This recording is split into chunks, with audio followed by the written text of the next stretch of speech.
हाँ बेटे, कोई तो कुछ बोला। अच्छा ओके, पहला क्वेश्चन आपके पास में, फटाफट जवाब देंगे एमसीक्यू का, और जहां एक्सप्लेनेशन है वहां पे एक्सप्लेनेशन भी देंगे। इम्प्रूवमेंट इन फूड रिसोर्सेज का आपका पहला क्वेश्चन, ग्रोइंग ऑफ 2 और more crop simultaneously on the same piece of land. आप सेम पीस ऑफ लैंड पे 2 या 2 से ज्यादा क्रॉप्स को आप जो है वो उगा रहे हो, तो उसे क्या कहते हैं हम? Mix cropping. Very good. Sorry, अगर आप साइमल्टेनियसली एक ही पीस ऑफ लैंड पे उगा रहे हैं तो उसे क्या कहेंगे हम? Mixed cropping. क्या कहेंगे? Mixed cropping. Very good. Next,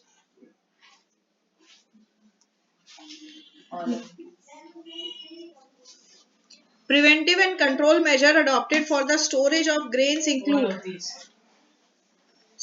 strict cleaning, मतलब आपको पूरी साफ सफाई करनी है, ड्राइनेस रखनी है, ह्यूमिडिटी बिल्कुल भी नहीं होनी चाहिए आपके पास, डिसइंफेक्टेंट स्प्रेड होना चाहिए, प्रॉपर डिसजॉइनिंग, वही एक दूसरे से अलगाव होना चाहिए, मतलब उसमें बिल्कुल भी वो ना हो, स्प्रेड होने का चांस ना हो, एंड फ्यूमिगेशन, जो आपके पास में फंगस वगैरह से के लिए जो पेस्टिसाइड्स वगैरह उनको स्प्रेड करना। So all of this. Very good.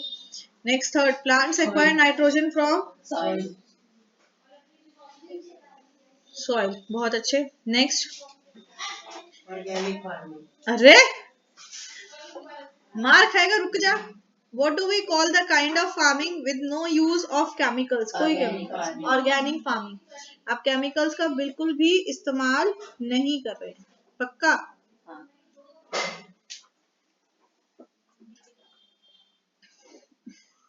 मैं कहूँ नहीं तो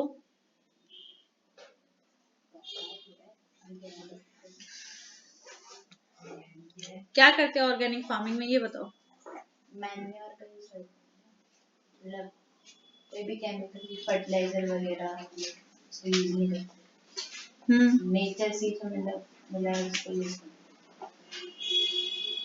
जैसे मैन्योर, गार्डन का सॉइल। हाँ, सबसे पहले सर आप बोल रहे थे ना एकदम उछल उछल के, बताइए।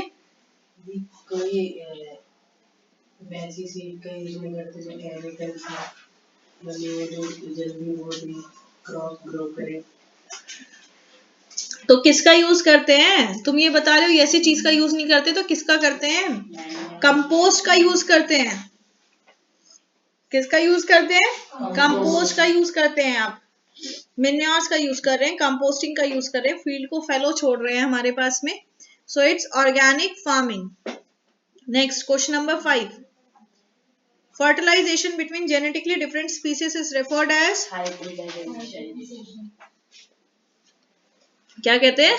Hybridisation. Hybridization. Very good. Second column में question number 11, weeds affect the crop plants by. Weeds कैसे इफेक्ट करते हैं क्रॉप प्लांट को?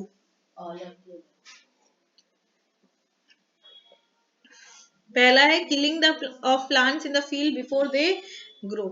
जो प्लांट्स हैं आपके पास में उनको उगने से पहले ही मार देते हैं। नहीं भाई, ऐसा नहीं होता है। किल कहाँ करते हैं, वो तो खुद से ग्रो कर रहे हैं ना। Dominating the plants to grow, dominate करना मतलब पौधे को तो उगने ही नहीं देते, खुद ही उगते रहते हैं। क्या ऐसा होता है? नहीं। Competing of various resources of crops causing low availability of nutrient. Compete करते हैं भाई, सनलाइट के लिए कंपीट करेंगे कि भाई मेरे को लेने दे। कंपीट करेंगे, सनलाइट के लिए कंपीट करेंगे। आप वाटर लगा रहे हो तो कंपीट करेगा, न्यूट्रिएंट के लिए कंपीट करेगा, तो कंपीट करते हैं। Next, find out the correct sentence about manure. Manure के बारे में कौन सी बातें इनमें से सही है आपके बतानी है। पहला कहता है आपके पास में, manure contains large quantities of organic matter and small quantities of nutrient. Is it correct? Is it correct?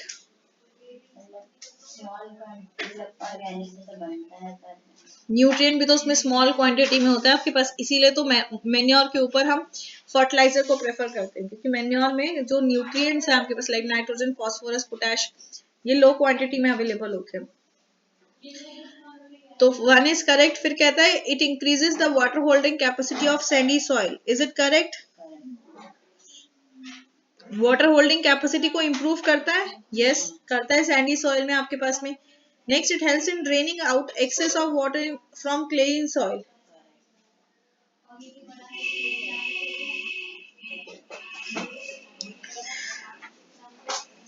कहाँ लिखा है बताओ?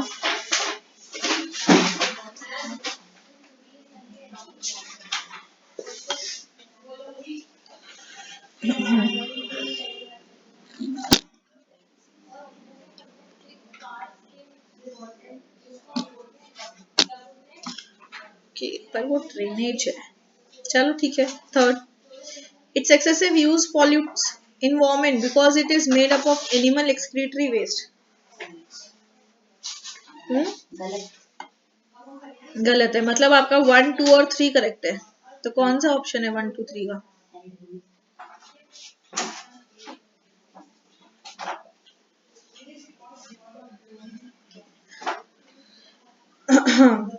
है नहीं। चलो ठीक है, 1, 2, 3 वो इसीलिए नहीं है क्योंकि ड्रेनिंग वाला इसमें नहीं आए।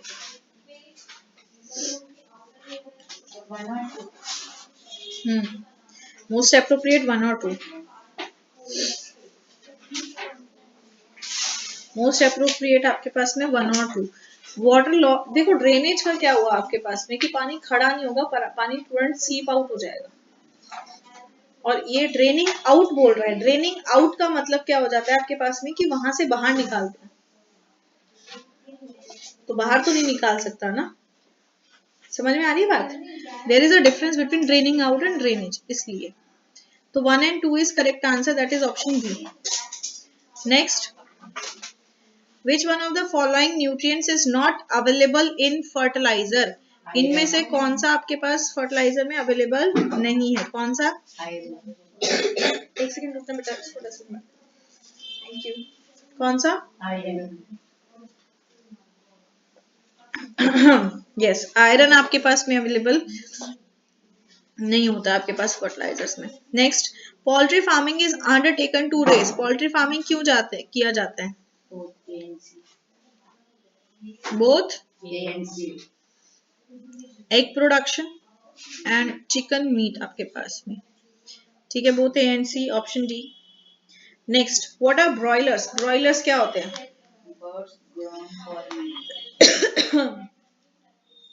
बर्ड्स ग्रोन फ्रॉम मीट आपके पास में। ब्रॉयलर्स आपके पास में होते हैं पक्षी जिनको कि हम मीट के लिए जो है वो प्रोड्यूस कर रहे हैं, उगा रहे हैं हमारे पास में। उगा रहे नहीं, सॉरी, रियर कर रहे हैं, उगा नहीं रहे ना। So option A, right. Okay, next,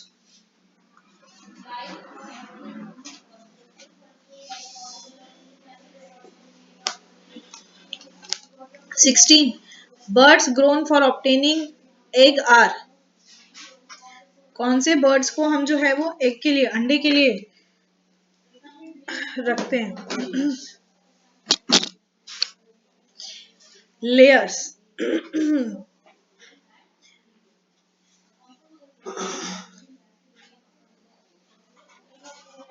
layers आपके पास में, ये एक स्पेशल वैरायटी होती है आपके पास, only for eggs. Okay, question number 6, first column में, which one is an oil yielding plant among the following? Lentil, sunflower, cauliflower, hibiscus. Sunflower आपके पास में ऑयल वाला है। Which one is not a source of carbohydrate? इनमें से किस में से आपको कार्बोहाइड्रेट नहीं मिलता है? राइस, सोरगुम, मिलेट, ग्राम। ग्राम, ग्राम से आपको जो है वो प्रोटीन कार्बोहाइड्रेट नहीं मिलेगा। Find out the wrong statement from the following. White revolution is meant for increase in milk production. Is it correct? Is it correct? Yes, white revolution आपके पास में हुआ था मिल्क के प्रोडक्शन को बढ़ाने के लिए। ब्लू रेवोल्यूशन हुआ था किसके लिए? फिश के प्रोडक्शन को बढ़ाने के लिए। Absolutely correct. सी कहते हैं increasing food production without compromising with environmental quality is known as sustainable agriculture. एकदम सही बात है आपके पास में, तो तीनों स्टेटमेंट करेक्ट है। That means your correct answer is option D, none of these आपके पास में। ठीक है, चलो जाओ, उसको घर से फिनिश भी कर लेना आप लोग। क्वेश्चन नंबर 17 आपके पास में, Bombay duck differ from common carb on the basis of, किस बेसिस पे जो है वो आपके पास में अलग होता है, ये आपको बताना है। Habitat, type of water they live, inland habitat या none of these? Type of water they live. Very good, type of water they live, जिस तरह के पानी में वो रह रहे हैं उस बेसिस पे। Next, composite fish culture system is a technology to grow local and national fish species. Very good, local and national fish species को ले करने के लिए आपको ये किया जाता है। Next, which of the following are Indian cattle, इनमें से कौन सा आपके पास इंडियन कैटल है? Bos indicus, Bos domestica, Bos bubalis and Bos vulgaris. Bos indicus and Bos bubalis, दोनों option A 1 and 3 option, Bos indicus and Bos bubalis या बाबियस, जो भी है आपके पास में, ये समझ जाओ। So 1 and 3 option A. Question number 9. To solve the food problem of the country, which among the following is necessary? इनमें से कौन सा आपके पास में जो है वो नेसेसरी है, जरूरी है? Increase production and storage of food grain, easy access of people to be food grain, people should have money to purchase the grains, all of the above. Option B, all of the above. Production को भी बढ़ाना है, production को इस हिसाब से बढ़ाना है कि लोगों तक खाना पहुंचे, दैट इज उनके पास एसेस रहे। और एसेस कब होगा? टोपी क्या?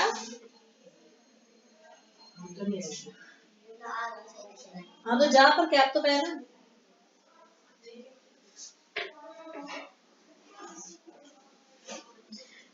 एसेस कब होगा? जब उनके पास पैसा है, पैसा पैसा को खरीदने के लिए। तो क्या हो जाएगा आपके पास? All of the above.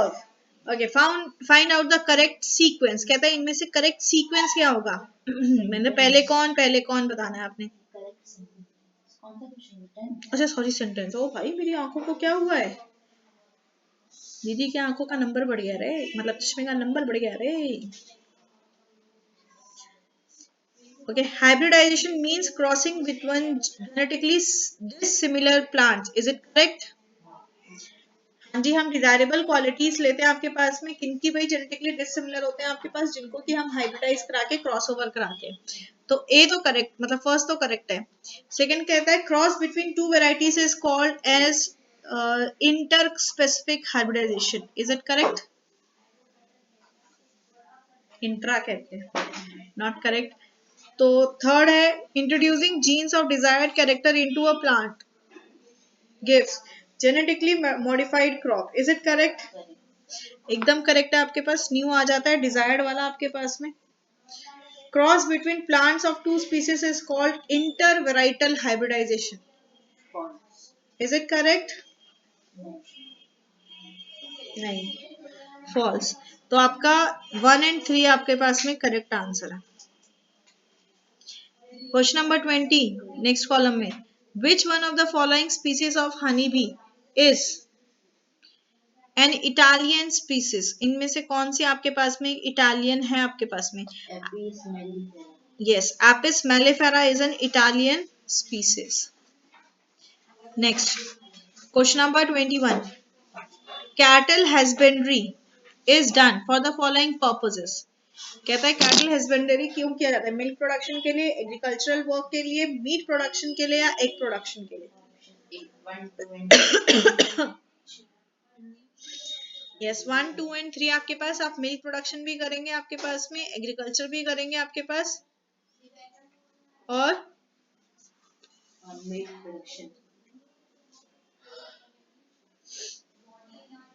Production करेंगे। एग वाला क्यों नहीं आया भाई कैटल हस्बेंड्री में? आंसर क्या कहते हैं उसे? या पोल्ट्री।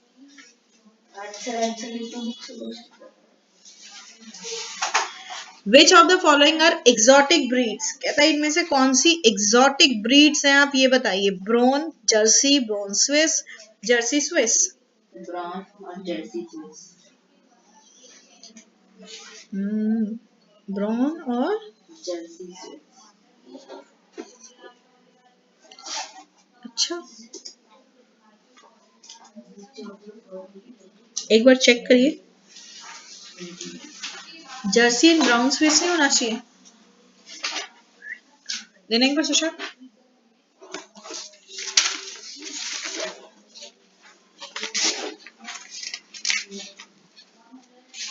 जर्सी और ब्राउन है ना, एग्जॉटिक में।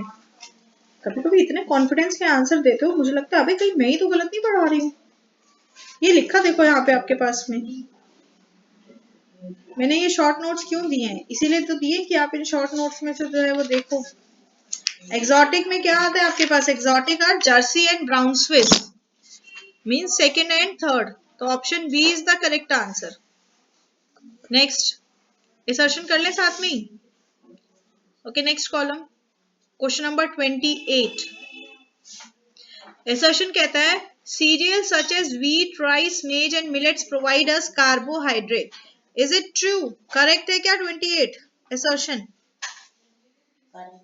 करेक्ट है हमारे पास में, जो सीरियल्स है हमेशा कार्बोहाइड्रेट्स को देते हैं आपके पास में, सो एब्सोल्युटली करेक्ट, ट्रू। ये कहता है reason, vegetable, spices and fruits provide a range of vitamins and minerals in addition to small amounts of proteins, carbohydrates and fats. कहता है वेजिटेबल्स, स्पाइसेस, फ्रूट से आपको प्रोटीन, कार्बोहाइड्रेट, फैट सब मिलता है पर स्मॉल अमाउंट में मिलता है। Is it correct? करेक्ट है पर true reason very good, correct है, रीजन भी आपके पास करेक्ट है, बट रीजन हमें जो है वो करेक्टली सीरियल्स का कुछ एक्सप्लेनेशन नहीं दे रहा है, ये तो अलग ही बात कर रहा है। तो option B is the correct answer, that assertion and reason are correct but reason is not correct explanation of assertion आपके पास में, right. Next question number 29, assertion. Some nutrients are required by plants in large quantities are called macronutrients, whereas some nutrients are required in small quantities known as micronutrients. Is it correct? Correct Absolutely correct है आपके पास में, nitrogen, phosphorus, potassium ये सब आपके पास macro में आते हैं, बाकी आपके पास माइक्रो में आते हैं। Reason, zinc, boron, iron and chlorine are macronutrients, whereas nitrogen, phosphorus, calcium, potassium etc. are micronutrients. Is it correct? False false है, उल्टा लिख दिया इसने, मैक्रो को माइक्रो लिख दिया, माइक्रो को मैक्रो लिख दिया, फॉल्स। तो कौन सा ऑप्शन आ गया? सी।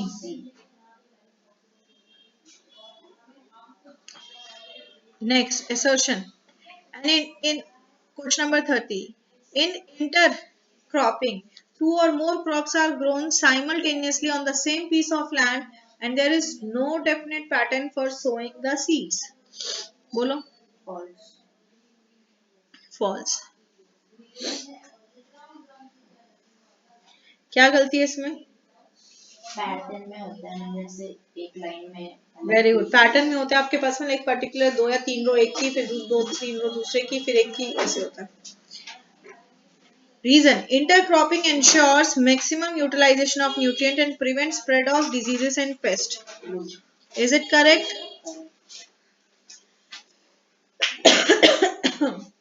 आ जाओ, करेक्ट है, ट्रू है। तो कौन सा हो जाएगा आपके पास में? डी। यहाँ नहीं, बैठ पीछे बैठ, तू ही कंफर्टेबल नहीं होगा बेटा, इसलिए। क्या हुआ, तबीयत ठीक है या एमी लेट हुआ है?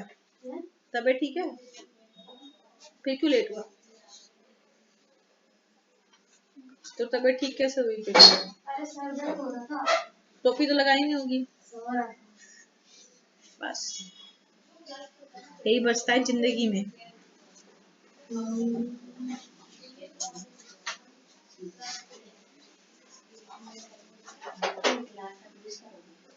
आपको चाहिए ले लो, क्या करेगा?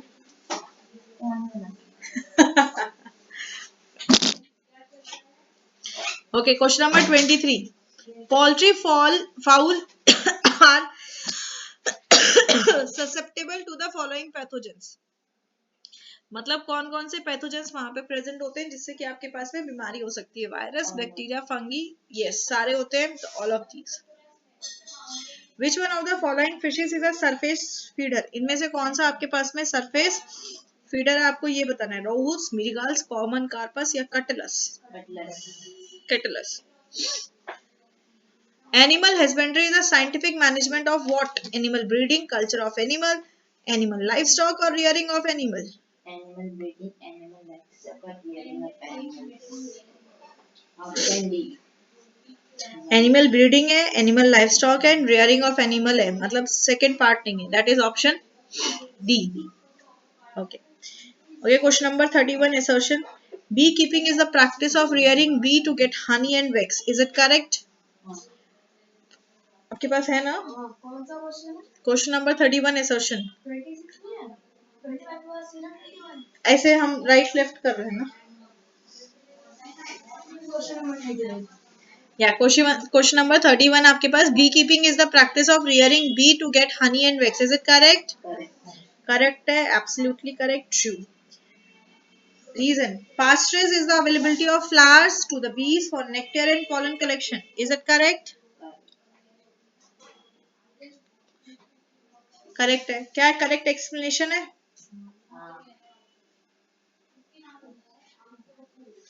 नहीं बेटा, करेक्ट एक्सप्लेनेशन कैसे है? ऊपर बी कीपिंग की बात हो रही है और नीचे पास्चराइज की बात हो रही है आपके पास में. तो अगर वो बी कीपिंग के बारे में बताता आपके पास कि हम बीज को जो है वो उनके बॉक्सेस बनाते हैं और उसमें रखते हैं और वो रस लेके आती है, वो करते हैं, तब तो बात होती. तो एक्सप्लेनेशन नहीं है आपके पास में, मतलब ऑप्शन बी. एक्सप्लेनेशन तब हो जब पहले वाले में जो चीज बताई गई है उसी का एक्सप्लेनेशन आपके पास सेकंड में दिया हुआ है. वो तो बता रहा है कि भाई बी कीपिंग कहाँ होती है, जहाँ पे पास्चर्स होते हैं आपके पास में, वहां पे की जाती है कि भाई आसानी से आपको मक्खियां मिल जाएंगी जो शहद इकट्ठा करके लाएंगी. ठीक है. Okay, next question number 32. assertion 32. Milk production in cattle can be raised by increasing the lactation period.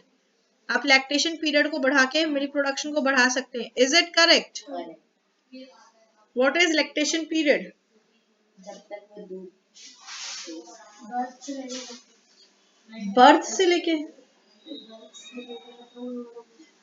मतलब जब वो पैदा हुई है तब से? दूध देने का, जब उसने एक बेबी को बर्थ दिया, काल्फ को बर्थ दिया, तो उसके बाद में तुरंत ही अगले दिन से दूध नहीं देती है वो. कौन? गौ माता. जो भी कैटल आपके पास है, गाय भैंस, उन्होंने जो बच्चा पैदा किया, बच्चा पैदा करने के अगले ही दिन से वो दूध देना शुरू नहीं करती हैं. उनको थोड़ा सा टाइम लगता है आपके पास में. तो जितना लैक्टेशन पीरियड बढ़ेगा उतना उनका जो है वो दूध देने का जो क्वांटिटी है वो भी बढ़ जाएगा. भूल गए? मैंने उस वक्त भी बताया था तुम्हें, मैंने दी नहीं ये डेफिनेशन.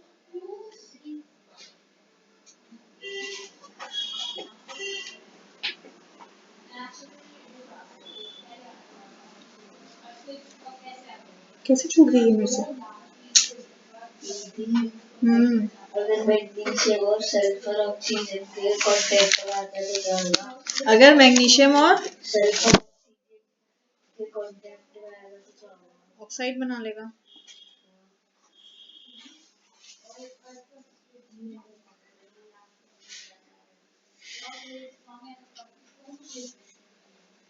चलो लैक्टेशन की डेफिनेशन लिखिए फिर, पहले फटाफट लिखिए.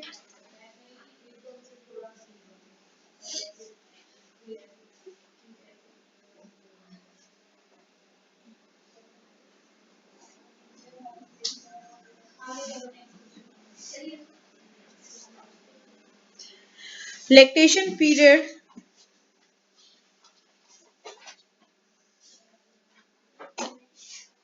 is the time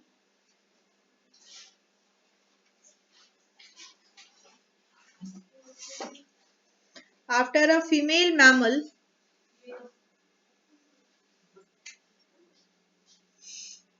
that is a cattle gives birth when she produces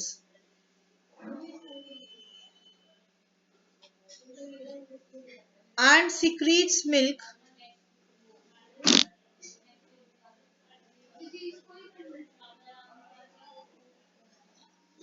from her mammary glands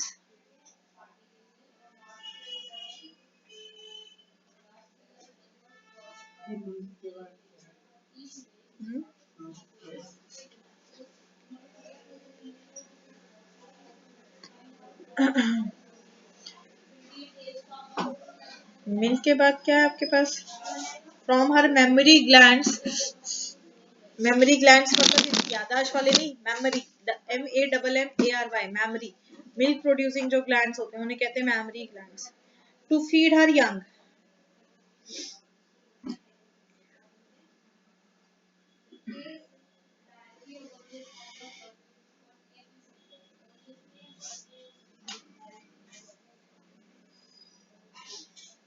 That is the duration from birth of offspring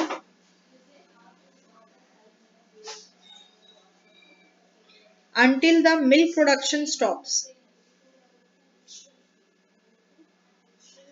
Duration. From birth of offspring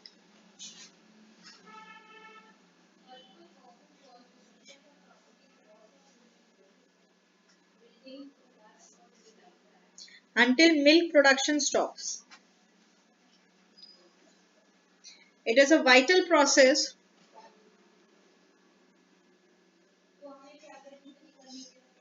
for providing nutrients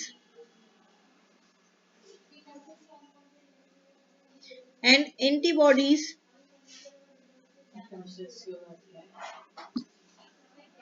for providing nutrients. भाई जल्दी लिखो आप लोग, ऐसे एक एक करके बोलोगे तो कैसे करेंगे? And antibodies for growth.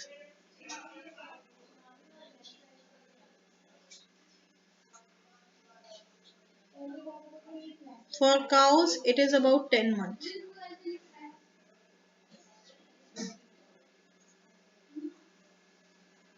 कितने month? 10 महीने, 10 month.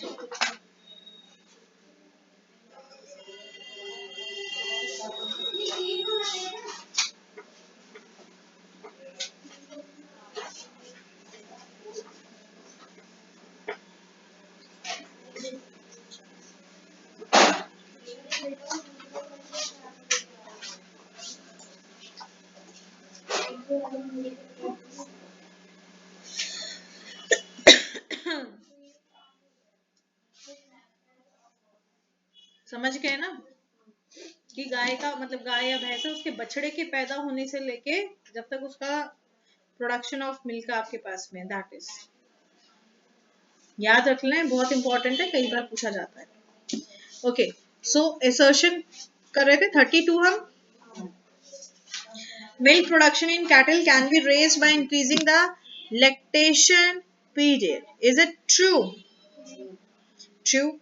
Reason: exotic breeds are selected for short lactation period. Is it correct?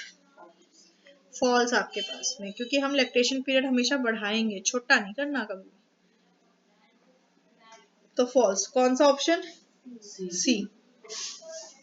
Next question number 33. Proper cleaning for cows and buffaloes is required. Is it true? True. Proper cleaning maintains the health of animals and also helps in clean milk production. True? True. Correct explanation है? बहुत बढ़िया। तो option A is the correct answer. Next assertion. An egg-laying poultry is called layer and the poultry reared for obtaining meat is called broiler. Is it correct? Correct है आपके पास में, assertion is correct. Reason कहता है the housing, nutritional and environmental requirements of broilers are different from those of egg-laying. Is it correct? Correct है। क्या correct explanation है? हाँ?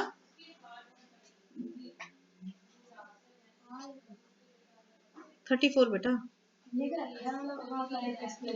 नहीं, करेक्ट एक्सप्लेनेशन नहीं है आपके पास, क्योंकि वो ये नहीं बता रहा है कि हमने लेयर को क्यों एगलेइंग में लिया और हमने बॉयलर को क्यों एगलेइंग में लिया, सॉरी मीट के लिए कंसिडर किया।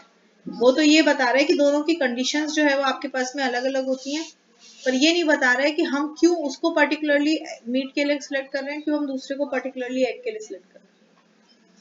समझ में आ रही बात? रीजन तब जस्टिफाइड होता है जब आपके पास में वो एक्सप्लेन करता है इसको। Question number 35. Fish, few other varieties of aquatic animals are used as food. Correct, correct. Fish and other varieties of seafood constitute good source of protein. Correct, correct. क्या रीजन एक्सप्लेन्ड है? Explained है क्योंकि वो हम क्यों लेते हैं aquatic को? एक्वाटिक इसीलिए लेते हैं क्योंकि उससे प्रोटीन अच्छा मिलता है. क्वेश्चन नंबर 26 पे आ जाओ. Manure contains large quantities of organic matter and small quantities of nutrient. ये तो अभी क्या था शायद हमने. करेक्ट है. Manure helps in avoiding waterlogging in clayey soil. Correct है. Logging is correct, but drainage out is not correct. ठीक है, ये चीज को ध्यान रखना है आपने. तो क्या करेक्ट एक्सप्लेनेशन है? एक्सप्लेनेशन नहीं है. एक्सप्लेनेशन तब होता है जब वो बताता भाई कंपोस्टिंग वगैरह से सिर्फ ये न्यूट्रिएंट बनते हैं इसलिए उसमें न्यूट्रिएंट कम होते हैं, पर उसने ये चीज नहीं बताई. तो option B is the correct answer. क्यों? करेक्टली एक्सप्लेन तो नहीं कर रहा पर करेक्ट है. Question number 27. Removal of weeds from cultivated fields during early stages of growth of crops is essential for a good harvest. Is it correct? Correct. अब मुझे वापस खिसक के जाना पड़ेगा. टॉप ऑफ द कॉलम, भागो. आ गए. Reason. Weeds compete for food, space and light and they take up nutrients and reduce the growth of crop. Correct. Explanation correct है. यही चीज है जो आप ऊपर कर रहे थे. कंपीट नहीं, आप रिड्यूस कर रहे नहीं, आप कर रहे थे डोमिनेट. तो डोमिनेट नहीं है. These compete for food, space and light. ठीक है. ओके, अब आते हैं केस स्टडी. पहले अब यहाँ तक बताओ इन 35 क्वेश्चन में कितने गलत हैं आप लोगों के? करा दिए बेटे. अब बाद में देख लियो, रिकॉर्ड पे करें इसलिए. रिकॉर्ड पे करें, बाद में देख लियो. ऑयल से प्रोटेक्टिव लेयर बन जाती है ना किसी भी मेटल. हाँ जी, कितने गलत है? How many wrong? 5. क्या 5 का पंजा लेता रहता है तू? कल परसों भी किसी चीज में कर रहे थे तब भी तेरे 5 ही गलत थे. 2 करके थे ना, तो वो भी 5 हो गए थे. एक में 2 और एक में 3 थे. 2 कॉलम्स थे ना उसमें, ए और बी वाले में. तो एक में तेरी 2 गलती थी और एक में तेरी 3 गलती थी. हाँ जी, पीछे. वाओ, ठीक है, से हुआ. देखते हैं संडे को टेस्ट में फिर. आज तो पीछे ही रहेगा फिर. कितने में 3 गलत हो गए तेरे? अभी तो आया. हाँ, तो उसमें ही वो तो 10 क्वेश्चन हुए हैं, उसमें भी 3 गलत हो गए. ध्यान से क्वेश्चन करो यार. ये तो मैं तुम्हें प्रैक्टिस के लिए दे रही हूँ. You have your book, you have my notes. Proper पढ़ के करो. ओके, पहला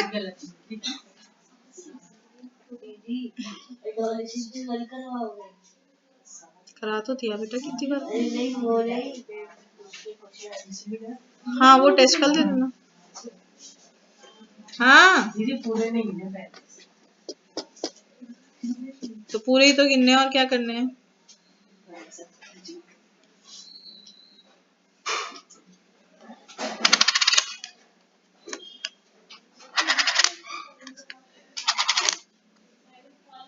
चलिए, केस स्टडी का पहला बताइए.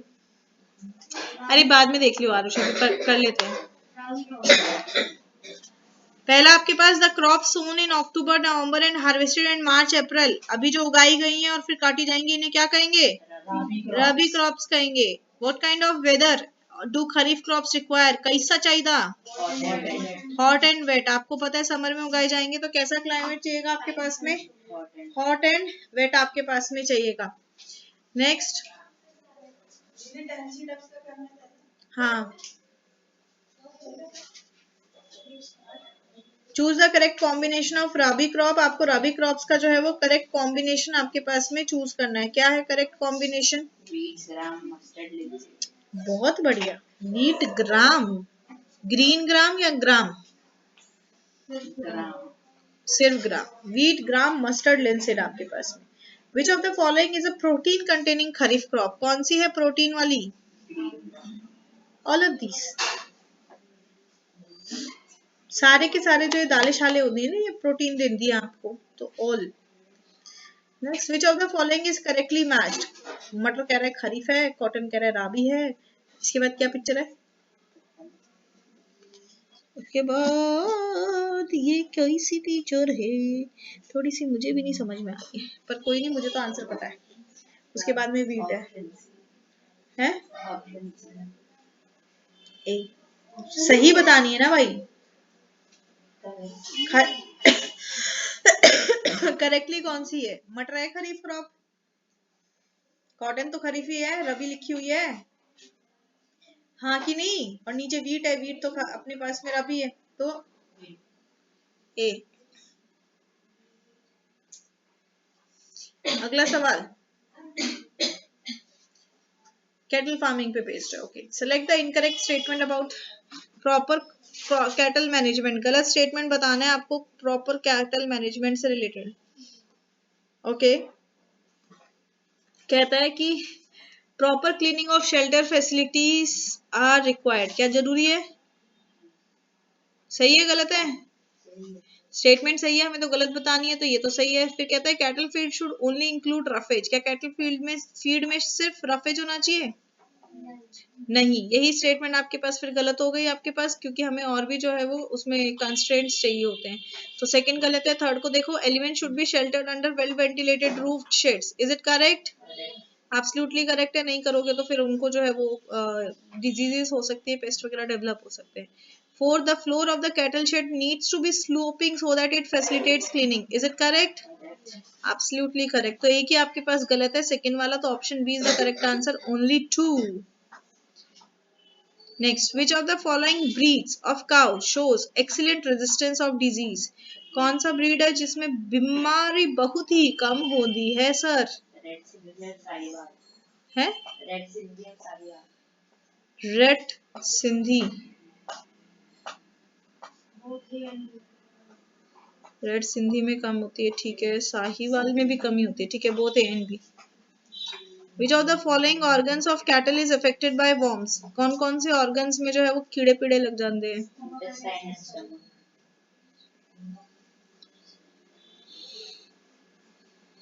Intestine and stomach. Okay, means 1 and 2. That is option A. Okay, milk production in cattle depends on है all of the above. उससे तो बढ़ाया जा सकता है, पर डिपेंड तो सब पे ही करता है। अच्छा हाँ, सही कर रखा है। नहीं नहीं, गलत है। गलत है, गलत है, गलत है। ना ना ना ना ना, ना। तो फिर जवाब गलत क्यों दे रहा है? फिफ्थ रहने दे तो जुट्टा। Okay, select the correct statement about concentrates that are added in cattle feed. कहते हैं cattle feed में जो हम करते हैं add largely fiber. Is it correct? बोलो। नहीं, उसमें लो फाइबर होना चाहिए। They are low in fiber and contain relatively high levels of protein and other nutrient. Is it correct? Correct आपके पास में। सेकंड करेक्ट है, फर्स्ट गलत है। They protect the cattle from major viral and bacterial disease. Is it correct? नहीं, fibre food का कोई इससे रिलेशन ही नहीं है आपके पास डिजीज से। They promote milk output in them. No, it's only 2. Next.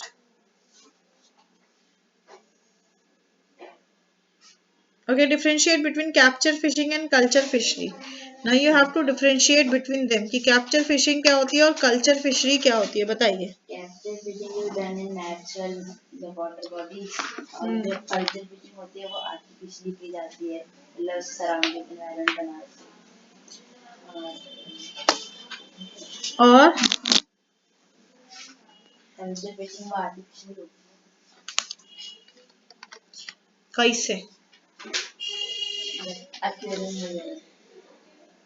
ठीक है, कैप्चर फिशिंग में क्या होता है आपके पास में कि कैप्चर फिशिंग में हम फिशेस को लेते हैं कहाँ से? From natural areas. फिशेस कहाँ से कलेक्ट की जाती है आपके पास में? फ्रॉम नेचुरल एरियाज आपके पास में फिश को जो है वो कलेक्ट किया जाता है। वहीं पे अगर हम बात करते हैं कल्चर फिशिंग की, तो कल्चर फिशिंग में क्या होगा आपके पास में कि कल्चर फिशिंग में एक मेथड होता है जिससे जो फिशेस होती है वो फिश फार्मिंग के थ्रू ऑब्टेन की जाती है। कैसे ऑब्टेन की जाती है? फिश फार्मिंग के थ्रू। राइट, याद रहेगी। तो कैप्चर में क्या होता है, फ्रॉम नेचुरल एरियाज, कहाँ से, नेचुरल एरिया से कलेक्ट किया जाएगा आपके पास में। जो दूसरा है उसमें क्या करेंगे हम, बोलो बोलो,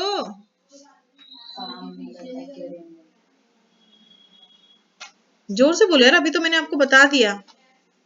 फिश फार्मिंग करते हैं, क्या करते हैं, फिश फार्मिंग करते हैं आपके पास में। आप आर्टिफिशियली जो है वो पानी को कलेक्ट करेंगे और फिर उसमें आप जो है वो फिश एग्स वगैरह डाल के उसको करोगे।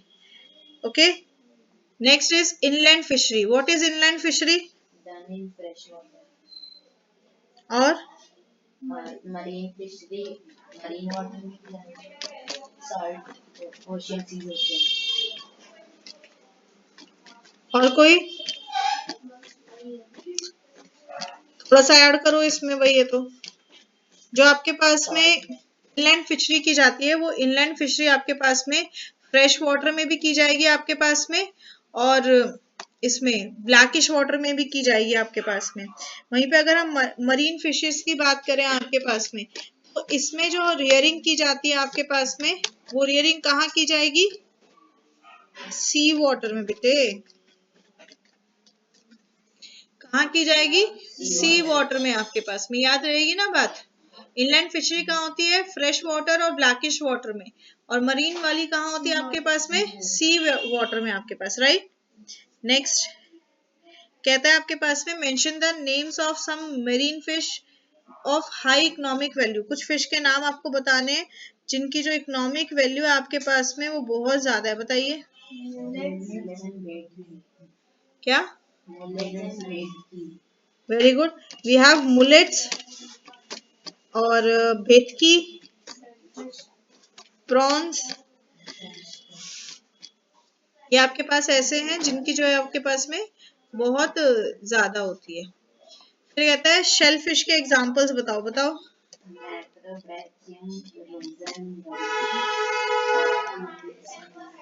हाँ हाँ, दोबारा दोबारा दोबारा। यही तो कौन से दो,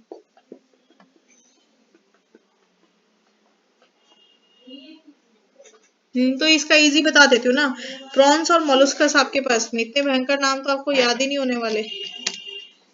prawns and molluscs shell fishes होते हैं आपके पास में, जो शेल फिशरी की जाती है, ठीक है। फिर कहते हैं हाउ डज कैटला, कैटला आपके पास में कैसे डिफरेंट है मृगाल से।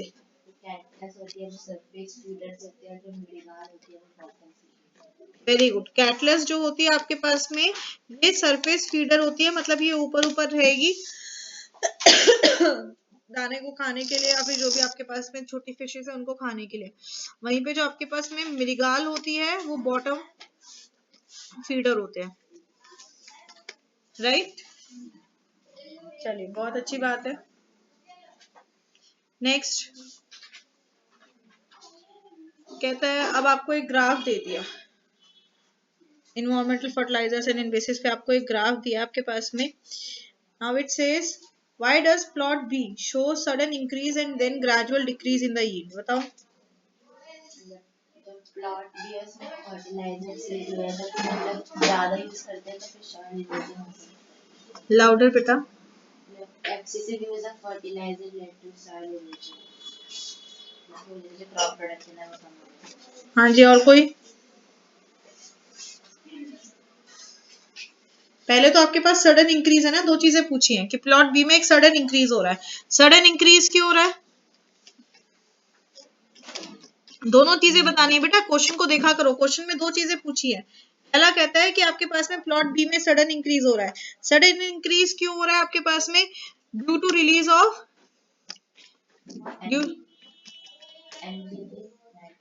मतलब हाई अमाउंट ऑफ न्यूट्रिएंट्स आपके पास में। अब वो कौन से न्यूट्रिएंट का आपने ऐड किया वो देखना पड़ेगा ना। क्यों, due to release of nutrients in high quality, yes और नो। पहला पार्ट हो गया आपके पास में कि सडन इंक्रीज आपके पास में क्यों है आपके पास, बिकॉज वहां से जो है वो आपके पास में हाई क्वांटिटी और अच्छी क्वालिटी का जो है वो आपके पास में न्यूट्रिएंट जो है वो रिलीज हो रहा है इस कारण से।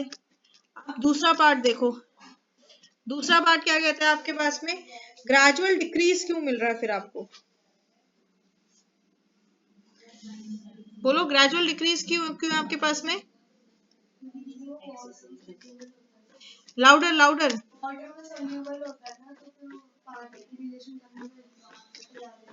तो उससे हमारे सॉइल को क्या इफेक्ट हुआ, और बेटा सॉइल इरोजन तो होता ही है आपके पास में, साथ ही क्या आप जब आप उसको रिपीटेड यूज कर रहे हो तो एक तो केमिकल इंस्टेबिलिटी आ गई आपके पास में, दूसरा आपके पास में जो सॉइल होगी आपके पास वो अपनी फर्टिलिटी लूज करती जाएगी।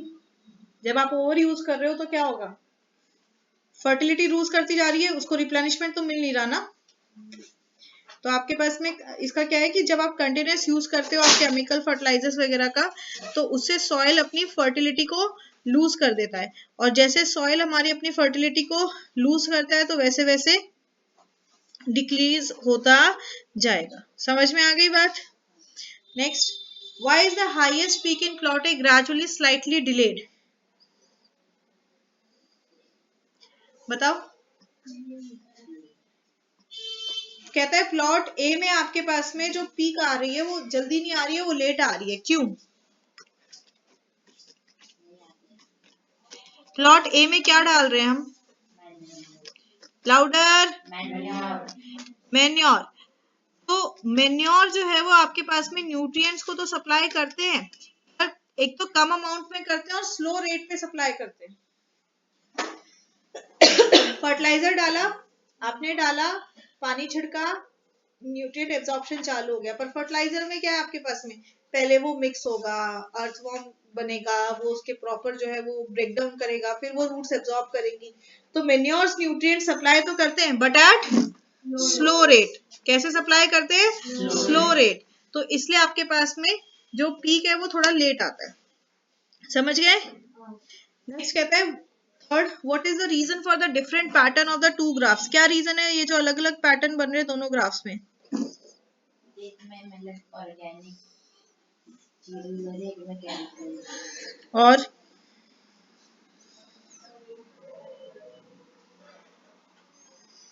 और बोलो। फर्टिलाइजर का कहते हैं वो शॉर्ट टर्म यूज करें तो ठीक है, पर वो मैन्योर बेटा दोनों ग्राफ कंबाइंड क्या बता रहे हैं आप, वो मुझे बी के लिए बता रहा है, आप ए के लिए बता रहे हो कि एक में सरप्लस इंक्रीज हो रहा है एक में कम हो रहा है। अगर मैं टोटल इस ग्राफ को देखूं तो क्या पता चल रहा है आपके पास में, या तो तुम्हें दोनों का लिखना पड़ेगा, तुम बताओ इस ग्राफ से क्या पता चल रहा है। ग्राफ से ये पता चल रहा है आपके पास कि चाहे आप नेचुरल फर्टिलाइजर को लो या आप केमिकल फर्टिलाइजर को लो, आपका डायरेक्टली वो इफेक्ट करेगा क्या, quantity quality of crop yield, right. क्या करेगा, डायरेक्टली इफेक्ट करेगा आपके पास में quantity and quality of crop yield.